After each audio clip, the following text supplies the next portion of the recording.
Hey guys, this is Dave, This is Mike. and we're the Game & Watch Bros. Hey guys. Welcome back to Final Fantasy VII. Yes, welcome back. For those of you who catched our first video, all four of you, thank you for reviewing.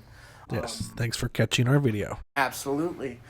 This is our low level, no random encounters, ×3 speed playthrough of Final Fantasy VII. We are hoping to get as far as we can before the release of the new one, which is March 3rd, 2020. We got a deadline we have to beat. We do. So if we have to, we'll start releasing these 2 a week. Not a big deal. But I'm fairly certain that we will either die, game over, because of our low level, or beat the game before March 3rd. Either one of those will be the end of the series. So if we die at any point because of anything, end of series. If we get a game over for any point, unless we, decide to play around with this, which at this point, neither one of us have that plan because of our March 3rd deadline. Right, we don't want to make it harder on ourselves. Right, and what I mean by playing around is if we actually can beat the game, then we'll go back and play around. Right, yeah, we'll back. We'll start with the Zolom and... fuck with the weapons. Yep. Try to kill all the weapons. The hardest 2, Ruby and Emerald. I don't foresee Ruby being that difficult. I don't know. It depends if we plan on level grinding before we fight him. No level grinding whatsoever. Yeah, no, I don't see him being hard then either. Dead. Game over. No, we go in with 2 dead and then just a Mimic on Cloud. Mimic and Phoenix? And, no, not even Phoenix, but, W Summon. With, Death and then Knights. Hades and then Knights of the Round, and then just mimic that shit. So we don't have to worry about, MP.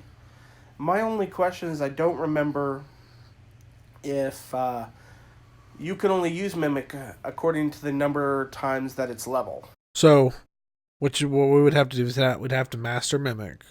And then we would have to go in W Summon, like you said. When it sticks his hands in the ground, we'll then have to do we'll have to res our team. Because I don't think you can actually Mimic yourself. You can. Can you? You can. Okay. You definitely can. I've beat Ruby Weapon with just Cloud before. Would he survive at a lower level? I don't know. That's the Ruby question. Weapon hits hard. That's the question. But see, that's the point. If you can get those magics off before Ruby Weapon attacks... Yes, if you can get off the Death and get off the Knights of the Round... You're stupid. We'll be good. Only Mike wants to get off 12 Knights. Multiple times. Ugh. This isn't where I parked my car. So, I just had this great mind blast idea. Oh, God. Final Fantasy VII, the remake, comes out. And we do side-by-side videos. Final Fantasy VII Remake, Episode 1. Final Fantasy VII Normal, Episode 1. And we play through, and at the end of both the episodes, we'll release a third video. We're like, all right, so today we got this far in the remake, and this far in this one. This is what we think compared side-by-side. What do you think? So are you saying where we play through the remake and play through the original and then glue the 2 videos together so it's side by side so you can watch both the playthroughs? I wasn't thinking that, but that sounds good. Yeah, we could do that. That sounds interesting. It would have to be, we'd have to do a voiceover on that one instead of actually, doing what we're doing now, which is talking while we're playing. Yeah, absolutely. I don't think we would be able to. I do have 2 TVs here side by side. It'd be a little hard to videotape. We would have to pick up another capture card, and I don't know how we'd splice the videos together, but... we could figure it out. Well, maybe we'll do, instead of, we'll have the second one as the base cam up in the corner. The original Final Fantasy VII. There you go. We'll have the camera facing the original, because we couldn't do that to the remake. Could not do that to the remake. The remake just looks so freaking beautiful. So, yeah. For those of you who haven't played through this before, At this point, we are trying to figure out what Tifa is doing. Last we saw, she was in the back of a wagon, being taken somewhere. To Don Cornholio. But Cloud doesn't know that yet. He's about to find that out.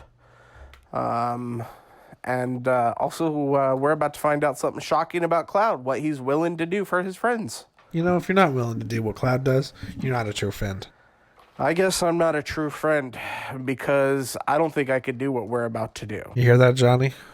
He's not going to do that. He would do anything for love, but he won't do that. Okay, Meatloaf. There's a throwback for you. There's a Throwback Thursday. Hey, it's Throwback Thursday. But I'm super excited about the remake. Definitely. I love the original. Don't get me wrong. Don't think, the remake comes out and there goes the original. Because I cannot tell you how many times me and Mike have played the original Resident Evil 2. Oh, man. You know, granted, the remake is just much more beautiful, but it just doesn't have the nostalgia. It doesn't have, I don't know, the je ne sais quoi of the original. Yeah, definitely. You know, it standalone game, it's a wonderful game. It's fantastic, beautiful, and all of that. But it's funny you should bring up Resident Evil. So I don't think we've talked about it. Capcom has done a fan call out for people in Japan looking for people to playtest a new Resident Evil. No, we have not brought this up. They've also very recently said that they're going to be bringing it to New York and California very soon.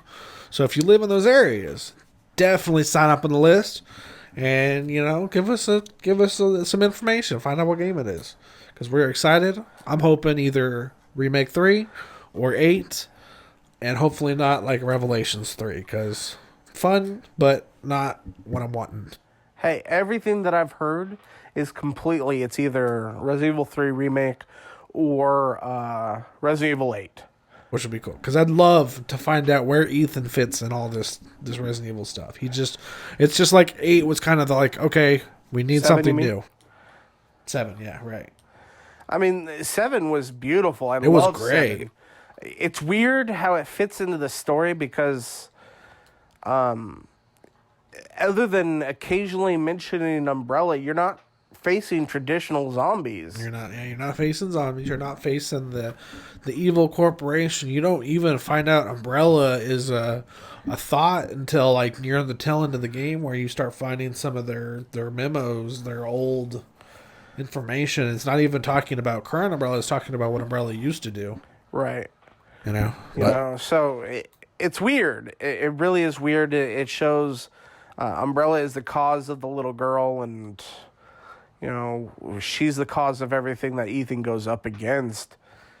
But and Chris tends out to be working with Umbrella, so I don't know. It's a question. But they've explained that it's not the old Umbrella. Umbrella has rebranded itself. As a so biochar. Essentially, another company took over Umbrella. Okay, and then we're the new Umbrella. We're going to fix all the mistakes of our predecessors. And they work with the BSA? Right, exactly. Which is Biosecurity Assessment Alliance, or Bioterrorism Security Assessment Alliance, for those of you who don't know. From what I understand, Chris agrees to join up with them because he doesn't fully trust the new Umbrella. I wouldn't either. He essentially wants to be there to keep an eye on shit. Right, he's like, yeah, I don't believe you guys. Which, you know, that's fantastic and everything. It's funny how it shows just such different roles that each character has taken. You know, Chris has taken the militarized organization where they're going to fight against the monsters and fight against Umbrella. Fight against the corporations. Leon's like, I want to get away from this shit, and he follows the president. The legal chain, and he becomes a secret security for the president.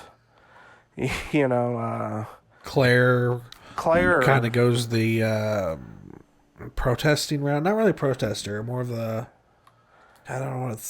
It's like a organization to stop bioterrorism through words more than actions. Oh, I thought she was part of the BSAA. No.